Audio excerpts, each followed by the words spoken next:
Herald. Unki earnings rise. That's a business story as well there in the Herald. Platinum producer Unki Platinum Mines earning before interest, tax, depreciation, amortization. That's the EBITDA rose 15% to 488 million, which is about 300 million US dollars. Using Monday's interbank rate in the half year to June 30, 2019, after achieving a record production in platinum group metals, PGMs. This led to a growth in EBITDA margin of 27%, which was flat on the prior year when excluding the once profit benefit in the same period of the prior year of the sale of the treasury bills. That's the story there from the Herald Business. Nicole? Okay, moving on, coming back to the news day again, it says tougher times ahead. This is, of course, a statement that has been made by the government of Zimbabwe. And it reads, Foreign Affairs Minister Sibusiso Moyo says Zimbabweans should brace for 3 more years of hardships as government implements austerity measures to stabilize the economy. But workers warned of protests over the rising cost of living after a spate of price increase yesterday. The Zimbabwe Energy Regulatory Authority, ZERA, yesterday raised fuel prices for the second time in a week by 23% for diesel from $5.84 announced last week to $7.19, and a 22.4% increase for petrol from $7 to $7.47 from $6.10. Since the start of the year, fuel prices have cumulatively risen by 456%, as its new reconstituted Zimbabwe dollar continues to lose value. This announcement was swiftly followed by Zimbabwe Retailers Association indicating that prices of goods and services would shoot up by 10%, which will invariably drive up inflation and the cost of living. So that's a story there by the Newsday. And according to the government, they're saying that Zimbabweans are going to face more. They have to brace themselves for the next 3 years because things are not going to get better very soon. So that is, of course, according to the Newsday right there. So moving on to the Herald, it says, I'll quickly go through what the Herald is saying there. It says, armed robbers off with 70,000 US dollars. And it reads, 4 suspected armed robbers allegedly pounced on 4 suspected armed robbers allegedly pounced on 3 men who were parked in the Avenues area in Harare while counting their cash in a car and went away with more than 70,000 US dollars, 1,600 bond, and other valuables. The robbers, the Harare Magistrates Court heard, went on a shopping spree and bought vehicles using the money. Elisha, Cornwell, Liberty, and Musafare Mupamanga denied the charges when the trial commenced. The gang applied for discharge at the close of the state case, and ruling has been set for July 30. That was a lot of money that they had in their possession. Regardless, they were counting 70,000 US dollars and 1,600. Forget about it. Why did they have 70,000 US dollars? That's the first question. Okay. Why or how? Why? Where? How? How? But they had their money, $70,000. Somebody had $1 million, remember? It's just $70,000. When you put it that way. How, exactly, my point. But it's their money, but how? Okay, just for the purposes of, letting each other know. How? 70,000, and how did they actually get pounced on? Did one of them let the robbers know, because they're counting money somewhere and the robbers just come and exactly. How did the robbers know that these guys are going to be there at a certain point in time counting money? Yeah. Because it doesn't look like it was an issue of just them being spotted, spontaneously and then just robbed. I think we needed to actually go down the story to fully understand how then were they actually caught. But of course for these in details they have to just go back into the Herald and they get the story. But that's the story. Interesting one. 70,000, more than $70,000 all in all. That this guy said. And they were counting, so that means that it was after a transaction, whatever transaction that they were doing. So you can only count up the transaction, or they were about to transact, so to say. But still, it was 70,000 years. It was a lot of money. It was a lot of money. Right. Another story there in the Herald. Zimbabwe in South Africa to get health insurance. That's a story by Rosalina Sachiti in Cape Town. Zimbabweans and other foreign nationals living and working legally here will be taken care of under the proposed National Health Insurance. NHI South Africa's Minister of Health, Dr. Zweli Mkhize, said yesterday, responding to questions by the Herald during a press briefing on the sidelines of the Board of Health Funders in Southern Africa conference. That's the BHF currently underway. Dr. Mkhize said that the system had factored in all foreign nationals who were properly documented. So I'm sure that's very good news for all Zimbabweans in South Africa who are working there legally with their full papers. They're supposed to be, under the health insurance, where they can get health cover and the medical insurances as far as covering their medical cost is concerned, so to say. Nicole. Report says post-EDI needs $780 million US dollars. This is another story from the Herald, and it reads: Zimbabwe requires up to $768 million US dollars to restore infrastructure that was destroyed by Cyclone Idai, which hit mainly Chimanimani and Chipinge districts in Manicaland. This is contained in the Zimbabwe Rapid Impact and Needs Assessment report launched by the local government Public Works and National Housing Minister July Moyo in Harare yesterday. The report was compiled by the government with the assistance of the World Bank. So we need $768 million US dollars to restore the Chimanimani Chipinge districts, that we hit, the Manicaland area that was hit by the Cyclone Idai, which is a lot of money. And mind you, 3 billion. 768 million. That's a lot of money. But 3 billion just went. Remember, 3 billion just. 2.9 billion just went, and now we need about 768 million. Yeah. For infrastructure development. But I hope that the government will work towards it and will find something to do to assist people that live in Manicaland that were affected by Cyclone Idai. Definitely, tougher times for them. Zinara senior executive managers earn hefty salaries. Revelations that the executive directors of the Zimbabwe National Road Administration Zinara earn $6,950, while senior management get between $3,721 and $4,123, with the lowest paid worker at the same company earning about $375 have egged parliamentarians as Zinara Human Resource Manager Juliana Maposa, who together with other executives from the Road Authority revealed the salaries while appearing before the Parliamentary Portfolio Committee on Transport, Infrastructure and Development. I'm sorry to say this. If I can just take the story back up one more time. It says that the Zinara executive directors earn $6.9, that's $7,000. I'm sorry, it's not an outcry. For me, that's not a big story.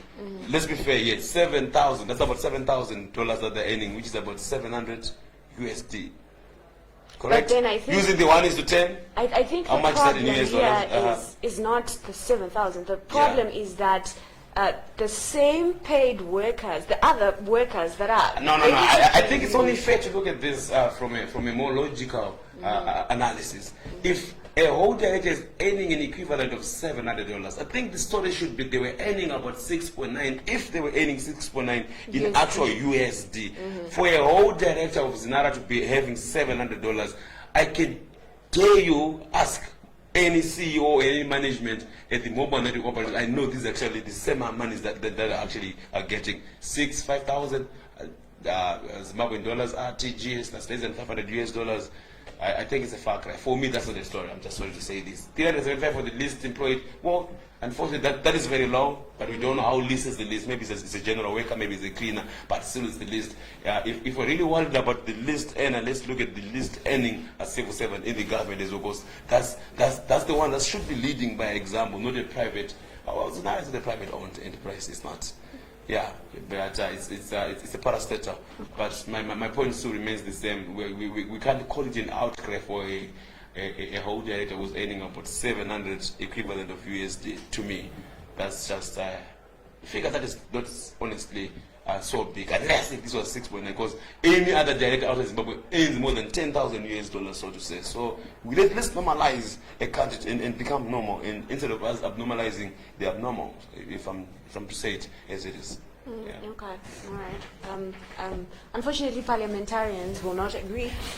How much are they earning? The parliamentarians themselves, how much are they earning? Well, they do require 50,000. Yes, they've required 50,000 worth of cars, and they're shocked by a salary of 6,000. Please give us a break.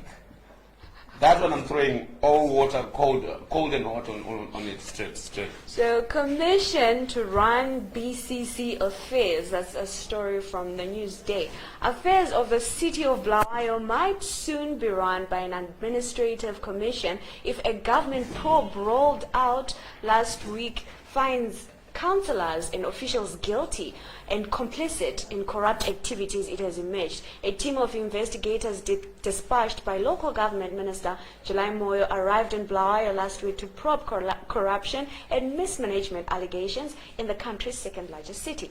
Mayor Solomon Nguni yesterday confirmed that the probe was already been complete, and I quote, "The investigators did conclude their mission and they have gone back to Harare. I cannot comment further. For more information, you can contact the minister," Nguni said. So, of course, this comes after a lot of suspension, a lot of drama in the Bulawayo City Council, which has called the minister himself to actually take action and bring to book the people that have been allegedly been involved in corrupt activities. Yes. What do you have? But then that simply means that we are still going to be having a conflict of interest, whereby local authorities, I strongly feel that they're an independent institution that was voted in by the local constituencies, and they actually have the jurisdiction of their own, local municipalities and constituencies. So for us then to then have a whole minister of local government overseeing, of course that's their role to play oversight, then putting up people, that simply means that you are reversing the gains of a certain political party, in this case the MDC, that actually had won some members of parliament to represent the people. Then you are putting in your own government officials, which are actually coming from the ZANU-PF, which means that you are literally reversing all the achievements that the people have actually put in place to have their own people running their administration. So I think some other measures should have been taken to make sure that they do not necessarily take over the control, because for me this is an issue of literally taking over control. If you are to ask me, so to say. MDC MP builds police station. Wow, that's a very interesting story there. It reads, MDC legislator for Chiundura Livingston Chimina has embarked on a project to build a police station in Woodlands in order to minimize criminal activities. When Southern Eye visited the site yesterday, artisans were now working on the structure that has now reached the window level on one of the sections. Chimina told Southern Eye that he was approached by residents as well as the local councillor who complained about the high crime rate due to absence of a police post in the area. The police officers who man the area are based at Gwero Rural Police Station, situated in the town of Gwero, far from the criminal hotspots in Chiundura constituency. Well done. Commendable for the MDC, commendable for any political party. It begins with you, it begins with us. Let's start doing something about our own program. Instead of having political players and political parties always, complaining and pointing to us where things are not going right, what problems we have in Zimbabwe. I love this move by this MDC councillor who said, you know what, we're not going to be complaining about crimes or lack of a police station. They need a police post, let's build one. And simple and straightforward, building one. I also like the fact that he also gets to acknowledge the government's efforts, in allowing him to actually erect that structure. Oh, yes, that's a very good move, which means that, but we then don't I'm sure that have to be polarized, Tonio, let it go. But imagine if, I'm just saying, if I'm to build a police post, right, and I have the plan to a police post, right, and I've watched Prison Break, right, so that means I'm the one who owns the actual plan, right? Yeah, I can always, install a gateway from cells. I'm which, just saying. Which is why you are not going to build any police station. No, I'm just saying, if I'm to build the next prison in Zimbabwe, trust me, there's going to be an escape route that only myself, I, and my team knows. Just to say, that's why civilians shouldn't really do that. But it's a good job, well done, commendable. But if I'm to get such an opportunity, trust me, I'll put my money into that. Absolutely. Yeah, I'm just saying. Okay. Who doesn't need a way out? I don't. Would you not need a way out? I don't. I'm not going to be in jail. No, but these things happen. I'm case. not planning to be in jail. I'm not saying you should plan to be in jail, but in case you do fall in jail, and you do have a way out, or you do have an opportunity to build one. If I have an opportunity to build a jail, I'm saying this on record. If I have an opportunity to build a jail, look at me with a straight face. Trust me, I'll find a way to have a secret tunnel out. I'm just saying. Back to you, Nico. And I'm not apologizing for that statement. I still do not agree. Okay. Put my money where my future is at. I would do exactly that. Okay, so the news day says teachers appeal for wages above poverty line. Teachers Union, represented by the Zimbabwe Teachers Union and the Progressive Teachers Union of Zimbabwe, yesterday demanded that government pays salaries above the poverty datum line, that the consumer basket was now around 3,600. They appeared before the joint sitting of the Priscilla Misiairabwi-led Parliamentary Portfolio Committee on Education and the Portfolio Committee on Public Service, chaired by Emma Ngube, to speak on their petition to Parliament, demanding that their salaries be pegged in the intermarket bank rate as part of it. $200 be paid in United States. So the money that these teachers are getting is $200, and they're requesting that at least be given 3,600. And coming back to Tonio's story, and when a director gets 6,000, 7,000, and teachers are demanding for 3,600, which means that it's really not a lot of money in terms of RTGS dollars. So that is what the teachers are demanding there, and they have also said that they will be doing a go slow very soon if the government has not met them halfway. But this is a story that we've also heard from teachers over and over again. Over and over exactly. and over and over again. And we hope that, of course, $200, you can't buy anything with $200, especially now that yesterday prices also, shot up and things are getting expensive. Over to you. Okay, maybe just to keep you straight on the hook before I just continue with the next one, I think just to remind our readers that we are going to be taking live your comments and your contributions, of course, to this morning brief, where we're doing nothing much but giving you today's leading headlines in brief as and when it comes out from our various mainstream media. And we're now crossing over quickly to the comments, so you get to read and share what you guys are also seeing and your sentiments, of course. This is what we do, just throwing our 2 cents to each and every single article. Back to you, Nico. Okay, so I have Emmanuel here. Good morning, Emmanuel. How are you today? Thank you so much for watching, as always. Emmanuel says someone is benefiting from these price hikes. Emmanuel is so suspicious right there. And Darlington says, which government? I don't know which government did we mention. I'm not quite sure, Darlington, which government you're mentioning there. Emmanuel says the cyclone recovery is a mission with these guys. The haves and haven't crisis continues. Thumbs up, CCC. So I think that's the story that we read of an MDC legislator who is actually building a police station, which is pretty awesome and really great. So thank you so much for your comments. So keep them coming as we continue reading more news. First, ZDF commander Macklin dies. Post-independent Zimbabwe's first commander of the Zimbabwe Defense Forces, General retired Andrew Sunday McLean, has died. McLean, who passed away at Fairways Old People's Home in Harare, was 87. Family spokesperson Rob Anderson confirmed his death without giving details. Yes, he passed on the 18th of July. It was because of old age. He has been cremated. I'm relaying what the family is telling me. I'll have to speak to the family, he said. So yeah, that's the first Zimbabwe Defense Forces Commander McLean after Independence Day, who has just been confirmed dead. I'm not so sure. I'll not go back to those partisan lines, but yeah, of course, He was the first DF commander after independence, and he has been confirmed dead, so to say. Okay. Moving on, but may Mr. McLean, soul rest in peace. Mr. McLean. Yes, he's white. Yeah, but I wanted to ask that, was he with the Zanla, Zebra, or was with the Boy Scouts, or he was with the Rhodesian Army? Just trying to understand exactly what was he. I don't know who he was with, but I just still believe It doesn't that. matter. May his soul rest in Indeed. eternal peace. Indeed. Yeah. High Court to rule on presidential powers challenge. That's a story that we have from the Daily News. The High Court has reversed ruling in... Reserved.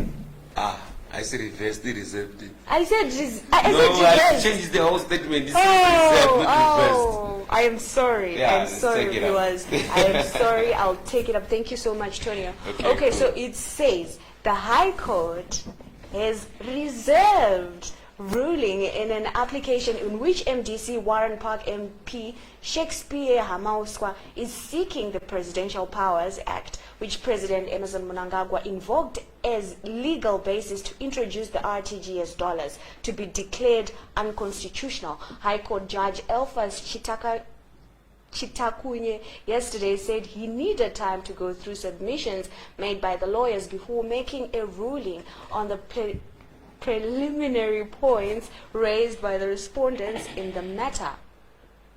In the application, Hamauswa argued that powers that the president used through statutory instrument S-133 to introduce an exchange rate between US dollar and the local currency, which was originally traded at 1:1, was unconstitutional and should be declared null and void.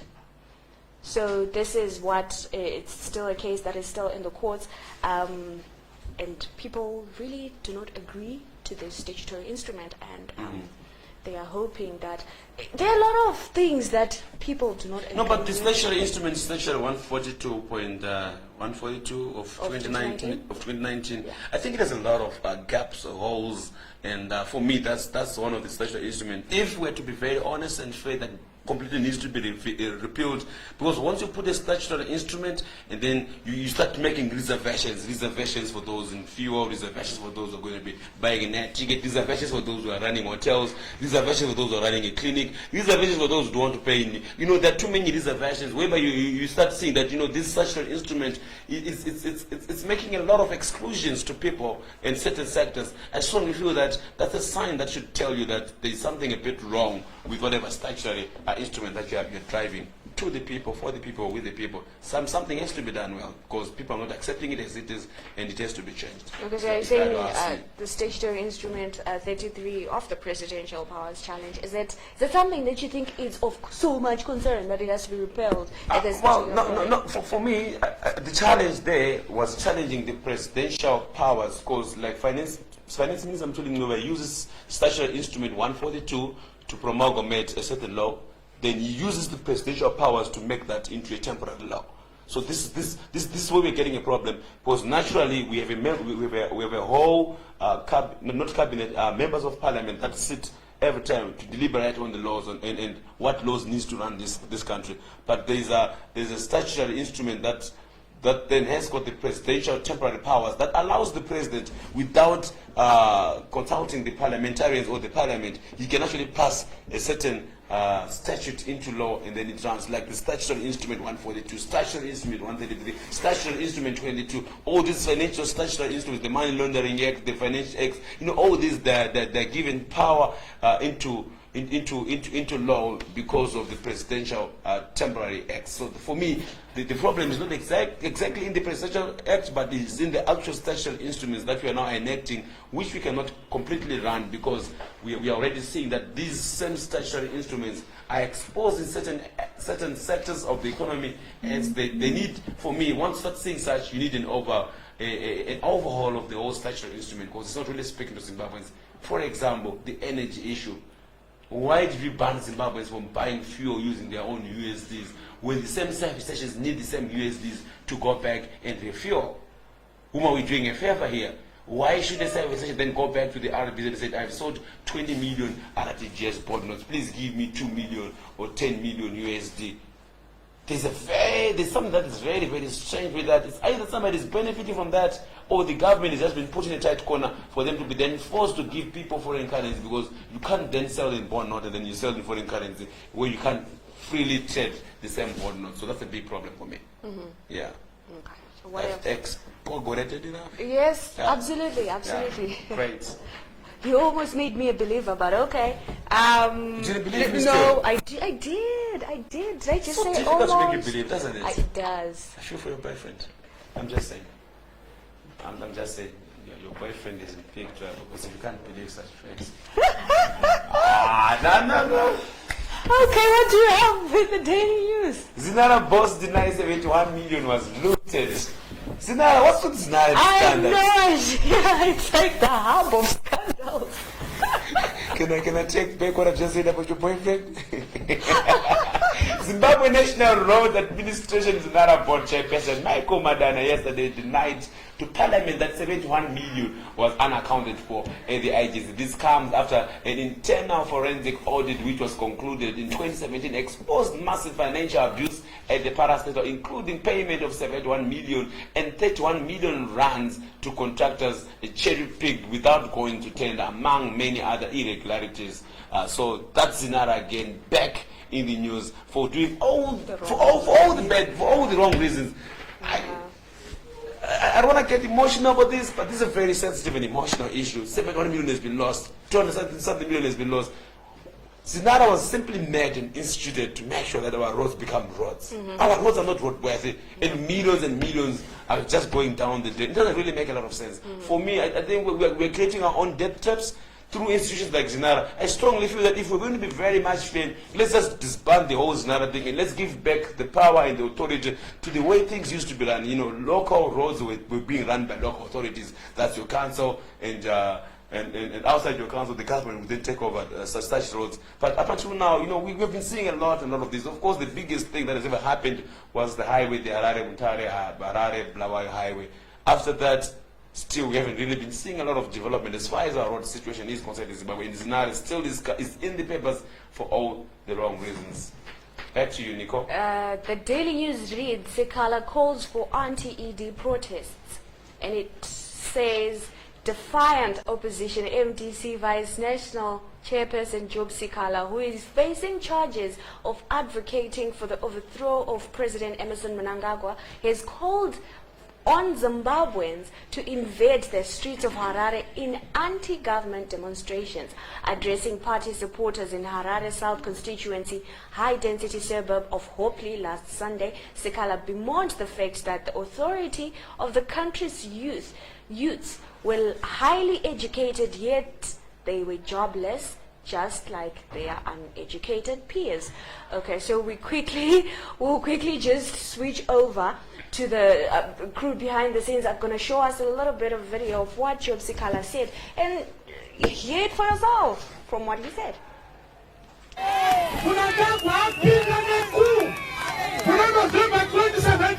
Now in English number 21,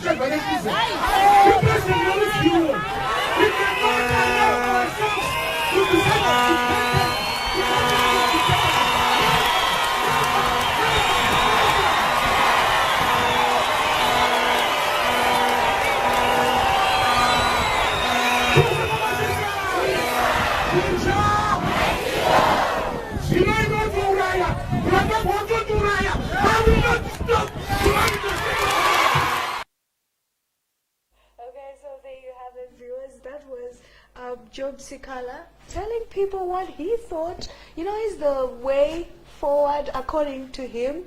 We were.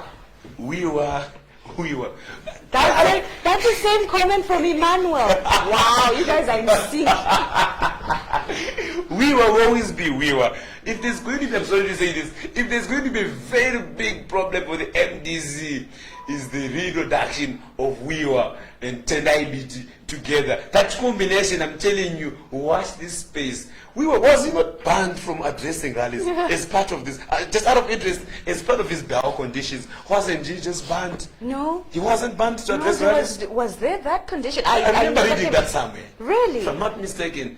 Are you sure? I know. Never. I know, and he's like, his child is like agreeing with him as he says never. Yes. That's no Sikala for you. You haven't seen anything yet. If you think that Sikala is just going to be going quiet, that's Wiwa for you. You know, he's doing, those strong activism, student politics, and whenever he finds such an opportunity, he just does that. But he is a very strong concern. What I've personally picked from this story, this development, I'm saying this from a lot of people that I've seen speaking about it, and those are also commenting. They're actually saying that Wiwa deserves to actually have a place for the MDC presidency because Wiwa has been standing up against authority, and they feel that he's more aggressive than Nelson Chamisa, and he's like the man of the moment. If you ask me right now, I'm being honest with you, Job Sikala Wiwa is the man of the moment. He's the darling of all the MDC supporters, and they're like, that's our guy, that's our man there, and we were that will get you into more trouble. I know in the next few weeks, trust me, he's going to be arrested again. That's Job Sikala for you. He has known prison more than any other politician. For your own information, I've been following up Wiwa since he was in the actual initial MDC before he was even banned. The only time Wiwa was not arrested was the time when he left MDC.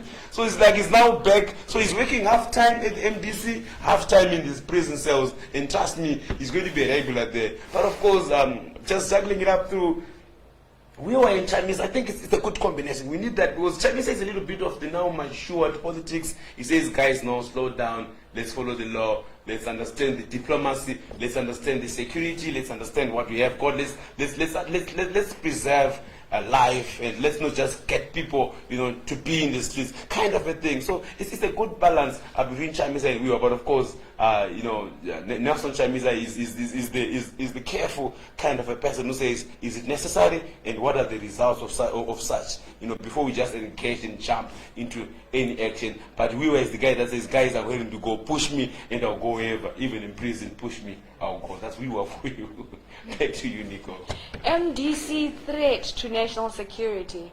Government has described the MDC as a threat to national security as it dismissed the opposition's attempts to put Zimbabwe on the agenda of SADC and the international community once again. This comes as the MDC, led by Nelson Chamisa, dispatched its Secretary for International Affairs, Gladys Hlachwayo, to Lusaka, Zambia, to appraise a meeting of the SADC Ministerial Committee on the Organ of Politics, Defense and Security on the situation in Zimbabwe. And I quote, in its presentation to the SADC stakeholders, the MDC claimed that the security situation poses a latent threat to regional peace and stability as it sought the influential region bloc to intervene and mediate between Chamisa and President Emerson Mnangagwa, who is the leader of the ruling party, ZANU-PF.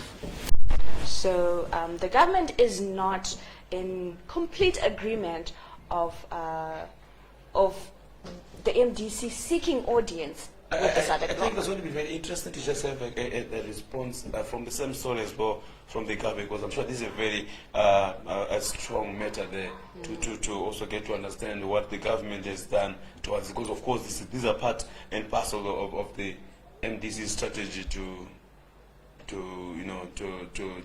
engage on a diplomatic offensive. I think it will be very, very interesting to try and understand the response from the government from the same story that you were also reading, to say how is the government, of course Nick Mangwana, I'm sure he was quoted in the same story, how he responded to the diplomatic offensive that was done by the same government there on the same school. Okay, so, unfortunately, it looks like that story is not coming, so that we get to court how the government, how the government... the important people today are not that important. Unfortunately, it feels like a man in some of us there. So yeah, no, I'll take it back quickly to you. Okay, so that we also get to have the government response towards the move that was done by MDC, Secretary for International Relations, on their response towards the diplomatic offensive. Back to you. Okay, so it reads, reaction to the MDC diplomatic offensive. Government spokesperson Ndabaningi Mangwana said SADC has no place for juvenile politics, and I quote, the SADC organ on politics, defense and security is responsible for promoting peace and security in the SADC region. It is mandated to steer and provide member states with direction regarding matters that threaten peace, security and stability in the region. His Excellency President Mnangagwa is its incoming designated Zimbabwe is one of the most stable countries in the region, with its only threat coming from the opposition, which first threatened to overthrow a legitimate administration, then ran to SADC crying that there is a security situation in Zimbabwe, whilst those serving dramatics may find currency with juvenile corridors. SADC is composed of mature statesmen and stateswomen who are not swayed by over-emotional histrionics. Wow, that's a mouthful. That's a mouthful. It's a there. mouthful. I will not call him Nick. I'll call him Ndabaningi. That's a mouthful there from Ndabaningi Mangwana. But did you also get to understand the position from SADC itself? Because I'm sure it's a very interesting development we have heard from what the Zimbabwean government has done, and what the MDC has done with the diplomatic offensive, and then we also got the Zimbabwean government responding on that issue. You could literally read a whole blanket approach, them trying to make sure that they cover through, and they literally respond on behalf of SADC. But of course, that one was Nick Mangwana responding on behalf of the government. I'm not so sure if the SADC itself has responded on this. They haven't responded on this issue. They have not responded. They have not responded. Yes. Okay, I'm sure we'll definitely be updating you on how the government, the SADC itself, sorry to say, will respond on this same issue. Should I fly this back to you? No, please, take it. Killer soldiers are not off the hook. I like how people have been calling them killer soldiers, especially in the media. It's just not soldiers, no. No, they're killer soldiers. They're killer soldiers. With red bandanas, dukes, and funny things that they cover in their faces with. Soldiers who shot civilians in cold blood on August 1 last year are set to face music as government starts implementing the recommendations of the. I can't say that. I'm sorry. How do you pronounce that? Kalame. Just say Kalame. No. How do you pronounce it? Kalame. Kalame. I can pronounce Montlantle. Okay, Yeah. recommendation by the Montlantle Commission of Inquiry. Almost a year after civilians, mostly innocent, were killed when the army fired live ammunition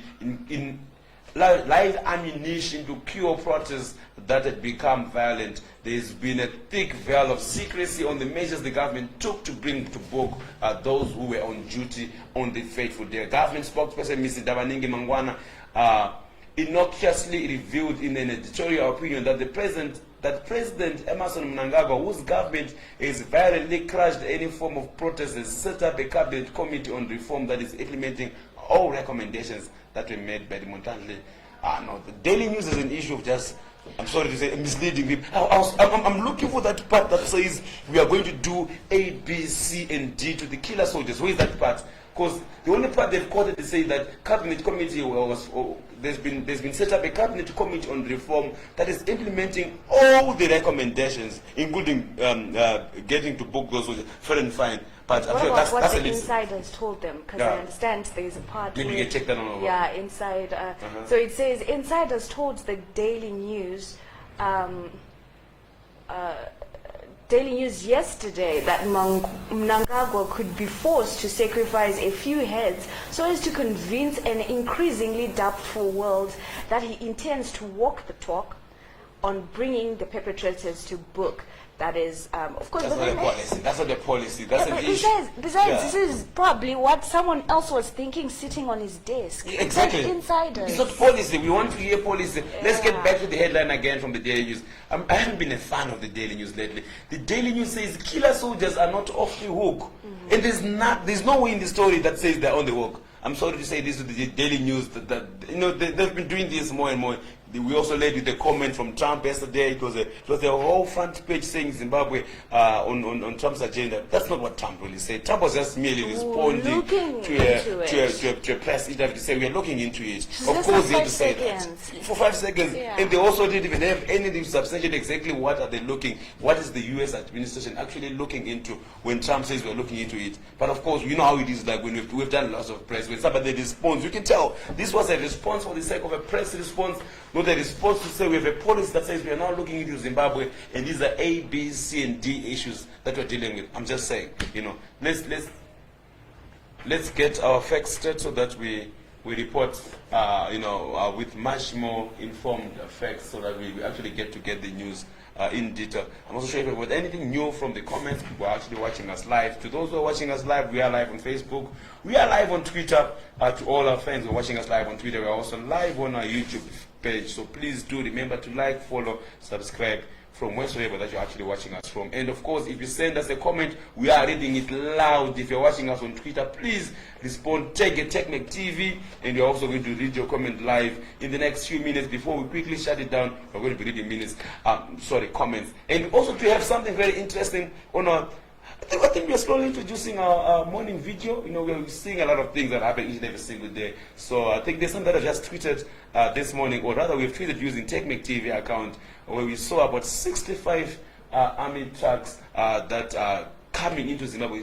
Brand new army trucks coming into Zimbabwe. This video is trending and has been trending, and of course we are going to be playing it in the next few seconds. Remember, if you're watching us live on Twitter, please mention the Technic TV, ask us, send us any comment, and we are going to read it live right now from our studios. In the meantime, we are crossing straight to the video that is trending right now in Zimbabwe and what's happening right at our borders. Before we go to the video, Emmanuel says, Daily News, Yoko Nyonyo.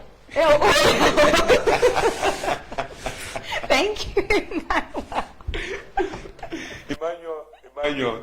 Emmanuel Woods. Okay, let's cross over to the video.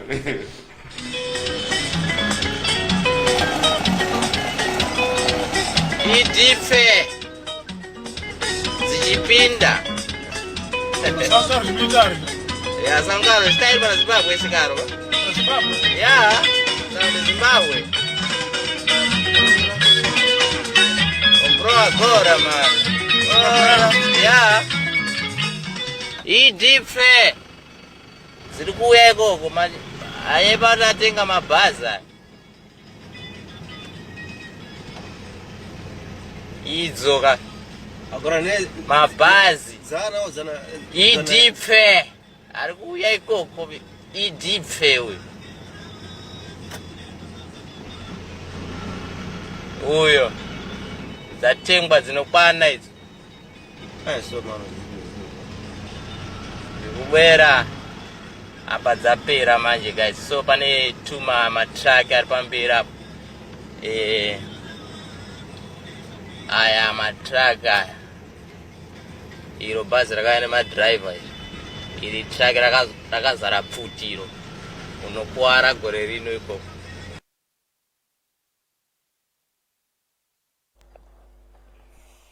Okay, so for that was a video. Any comments? I don't. 65 brand new army trucks, including ambulances, army ambulances, are in Zimbabwe. All I can tell you is we've got 60 plus 65 in counting of army trucks, brand new. They're in Zimbabwe. Plus ambulances. You know what? I will not be commenting a lot about this because these are 65 army trucks. And I know what one army truck can do. So I will not be commenting much about 65, so to say. I'll stay in my lane with one.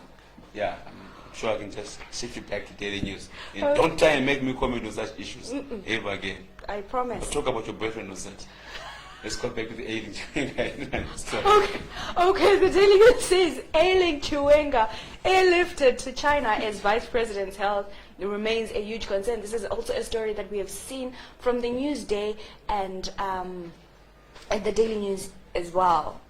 Now there, yeah. So it reads, a gravely sick Vice President Constantino Chiwenga has been airlifted from South Africa to China for more treatment as his health continues to deteriorate and as concerns for his well-being mount. The Daily News can report. This comes after a worried President Emerson Mnangagwa contacted his Chinese counterpart, Xi Jinping, at the weekend to make arrangements for specialist doctors in the East to attend to Constantine Chiwenga. So that's a story there. And still on that tip, it says more hardships as fuel prices go up again. So this is also a story that we did earlier on when we told you the prices that are there now for fuel. So that was it from the news day. So now let's move on to what is trending. So Tonio will take what's trending on Technomag, and I'll take what's trending on social media. Okay. So, what's trending on Technomag? Trending on www.technomag.co.zw, of course, I'm sure we've been having a patch on these same stories, I'm sure, of Econet downtime. And Econet yesterday, they also released a full press statement saying that these tough times, they're far from over. In as much as they're going to be giving you back service, they cannot guarantee continuity of services, and anything can happen anytime. So they're just, in other words, they're saying you are on your own, we are doing our best, but should you not have enough or adequate power supplies, please, brace up for more power cuts, continuous power cuts, so to say, in Zimbabwe. And also another interesting story as well coming from Teleso. Teleso recorded a whooping loss of how much? But there was 14 million. Teleso officially recorded a loss of 14 million as at 2019. That's huge. That's insane. very big. That's very big. So in other words, that unfortunately, it looks like it has been a loss-making entity. And a lot needs to be done to tell us. They can't be recording 14 million loss in this day and age. And the government has to do a lot to try and make sure that they mitigate and try and cover this hole, because making a 14 million loss, what is going to cover that hole? It's a big loss, and we need to do something about this before it really gets so bad. And of course, government is the major stakeholder. They have to start doing a lot of things. One of them top issues is to make sure that Telecel Zimbabwe is fully covered as far as the capacitation of this enterprise is concerned. They have a major problem of shareholder investor low confidence from the market, and more importantly, they haven't been having any funding or capital investment in the past 2 years, so to say. So it's just an entity that has been left to scream or sink or swim, so to say, since the Fipicon pulled out. So I strongly feel that this is a problem with the stakeholder, in as much as also management has to come up with much more creative ways to generate revenue and stay afloat as a mobile network operator. But of course, the story goes back all the way to the stakeholder or the shareholder, which is government, and is the deployment, the economic council led by James Makamba, Jane Mutasa, and the crew, to make sure that at least the Telecel asset remains valuable in the market. Otherwise, at this rate of making losses, I'm sure one day we're going to just cancel the rollout, because who needs to run such a business making such a loss? It doesn't really make sense. So I hope that we check this seriously. I'm sure those are the two topical stories that I can easily or quickly relate to as far as Technomag is concerned. Also, you can check out our story about Kenya. They are the first country to have an e-pharmacy online, which is pretty cool. You can buy your everything. It's like for your pharmacy, your normal pharmacy, but it's online, and you get your medication. Without a prescription? You can actually upload everything there. Okay. Yes, and then they give you, and then they'll deliver, of course, the medicine after 4 hours, which is huge, and it's in Africa. It is, definitely. Yeah. It is. So you can also check out that. But I'm sure you can't buy well. wrong clear. Even if it comes to Zimbabwe, you can't buy wrong clear online, because you know what you better do with that. Okay. You know what you better do with that. Okay. I don't think they want to buy it, but Yeah. okay. All right. I'm just saying. So what's trending now, which is like my favorite part of the news. Great. So first of all, there's a hashtag on Twitter that's trending. Hashtag because of the economy. So people are so frustrated. And yesterday, also we realized that your mix, which is what people are actually using to get cheaper data or calling airtime, calling minutes actually, has gone ridiculously really up, and people have been saying, so are these the drastic measures that Econet was talking about when they released their statement that, you know, they will be taking drastic measures at such a time as this? So people are really confused, but this hashtag is pretty cool, and it's so funny. You can't even imagine. And of course, some of the things I can't read here, but I'll read my favorite one, which is like my favorite. It's like hashtag because of the economy. Food now has surnames. For instance, drinkire kuchikoro. People are saved in contact lists like Leon Fuel, Tino Bread, you know, and people get to be up during the night to charge their gadgets. And the other one is saying, because of the economy, I go to work on the weekends just to charge my phone. This might be funny, but these are the things that are actually happening to Zimbabweans. And so you guys should check out that hashtag right there. And moving on, we have a video of, I see this video came from you, no? Didn't it? Mm-hmm. I think it came from you. Yes, from your... It came from, what do you mean it came from me? Yeah. How? So you are not listening. Now you're digesting it. And they say, wait a minute. I am not the one who had that video. But anyway, it doesn't matter, Antonio, who had the video. So this video is Prophet Passion as he sings this song. So tell us what you think about your prophet singing this song. Sibuza kumbo arezerako manaskana iwe zundamta kodikani sibuza kumbo arezerako nakatula daka 180 itakutika zite nene dasute vasote disote kuvako nolagida kuvako nolagida kuponyo poponyo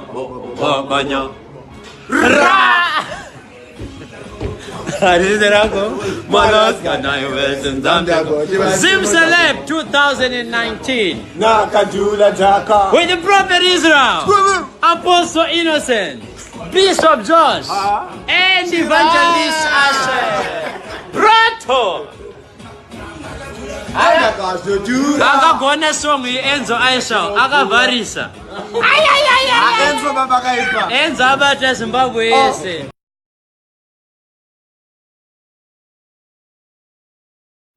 Okay, so that was Prophet. What's Passion? Yeah, that's your Prophet Passion. Yeah, that's your Prophet Passion. So does he still run his ministry out of interest? Is it still, or is just Prophet Passion because he used to run a ministry while he was still in Zimbabwe? Because I understand now half of the time he's no longer in Zimbabwe. He's living lavishly somewhere outside Zimbabwe, and he's been living a good life. He has been living. Is he still running his ministry? I have no idea. Maybe we still call him prophet, but then prophet is not something. It's not like a job. You wake up and you're like, I quit. I can't be a prophet no more. You can't do that. It's a calling. It is. You have to stick it through all because the way. Because they say, touch not the anointed of God. So I will not touch the anointed of God. I will also not touch those who are not anointed of God. I'll just not touch. For now, I'm not touching nobody. I'm not putting my comments in there, just so to say. But then again, people on YouTube touched. There are loads of comments on YouTube. Loads and loads of them. We didn't touch nobody, but people on YouTube felt a certain way. So here's what one comment reads: prophets of doom, who knows? These people. And the other one says, prophet, I want to doubt Hashem. And another one reads, Di enzo aisha wereye. Nai vamurikuimba aya ndo masaskam chaiwo. And then the other one agrees. Yeah, anzi matsotsi aya Passion Java. So the list of comments goes on right there, but these are some of the sentiments that people felt. Delphine Mutangamire chifamba saiza muna tsitsi nekuchema kuri kuita vana veZimbabwe yavo ye-tithe nema-offering ndiyo yamunoenda kunodya iwo vachifa nenzara. Shame on you kunze kuti mubude muchivhaira nekuitira mafasting kuti zvinhu zviri kunaka nekuda kwekufasta kwangu. So that's a strong emotional comment there coming through from Delphine Tungamire Chifamba saying that, you can't be doing this, busy, looking all flashy, after collecting tithes from poor congregants, and you're living lavishly. Exactly. Shame on you guys. And now you can afford that haircut. Oops, did I say something? I'm sorry. I didn't mean to touch nobody. Touch nobody. I didn't mean to touch nobody. I ain't but doing that with you. yeah. You're on your own there. Like for real. She said it. I didn't say that. Okay, it was just haircut. It was just haircut. But anyway, this is a trend that we have seen. People, I'm not mentioning any names particularly, but you guys, what's going on, okay? People are getting duped. And some of these prophets are in courts for wrong reasons, for lying to people, seed your money, and then you get this, and those type of situations. So, yeah, it's true. It's true, but then I'm not going to say anything in particular, except of the haircut, of course. That's a very expensive haircut. But anyway, unfortunately, we have come to the end of our show today. Thank you so much for watching TechMac TV. So remember, when you haven't yet liked us on Facebook, please do like us on Facebook and follow us on Twitter, and also subscribe on YouTube so that you get all the notifications when we're live. But not only that, but also get exciting stuff that we have for you every time we go live on YouTube. So remember to do that. So from me, Nicole Madziwa, and the crew behind the scenes, who are... I think we can... Okay, I feel like... Okay, I work with these people, so I really can't say anything. But today they were not on point. Let me be just fair. Let me just be fair. These guys today, they haven't been on point. We're hoping that you're gonna get better and better and better. My name is Tonyo. Thank you so much for taking your time to like, follow, subscribe, and making sure that you're always with us. Please, if you're watching us from Twitter, from Facebook, wherever you're watching us from, hit the like button, follow, subscribe. Don't miss the next episode. The next second we go live, you get a notification popping up on your browser to tell us that we are live. Back to you, Nicole. Okay, so goodbye, ladies and gentlemen. Thank you for watching, and join us again tomorrow at the same time. Good day.